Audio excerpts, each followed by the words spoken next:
ମୋ ନା ବିଜେଡ଼ି ଜଟିଆକାଳି ଆଜ୍ଞା। ପୁରାଣ ଶାସନ ନିଆଇ ନିର୍ବାଚନ ମଣ୍ଡଳୀ ଆଜ୍ଞା।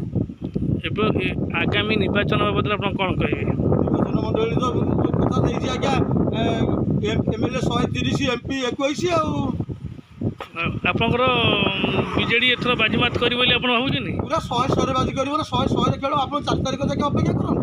ଏଇ ଯେଉଁ ନିର୍ବାଚନକୁ ଆଖି ଆଗରେ ରଖି କେନ୍ଦ୍ରରୁ ହେଭିୱେଟ୍ ନେତାମାନେ ସବୁ ଆସୁଛନ୍ତି, ତା ବାବଦରେ କ'ଣ କହିବେ? କହିବି କ'ଣ, ଆପଣ କ'ଣ ଶୀତ ଦିନ ଦେଖୁନାହାନ୍ତି କି ବିଭିନ୍ନ ପ୍ରକାର ପକ୍ଷୀ ଆସନ୍ତି, ଗଣ୍ଠି ହୁଅନ୍ତି, ଯେମିତି ଶୀତ ଛାଡ଼ିଯିବ କୁଆଡ଼େ ଉଡ଼ି ଚାଲିଯାଆନ୍ତି।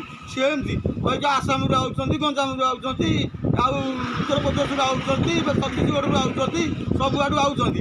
ଇଲେକ୍ସନ୍ ପରେ କିଏ ଗୋଟିଏ ଦେଖାଦେବେ? ସେଇ ଆମର ନବୀନ ଦେବତା ଦେଖାଦେବେ। ଆପଣ ନବୀନ ବାବୁ ଏଥରକ ସରକାର ଗଠନ କଲେ ଜାଣିଛନ୍ତି? ଆଜ୍ଞା ସେଇ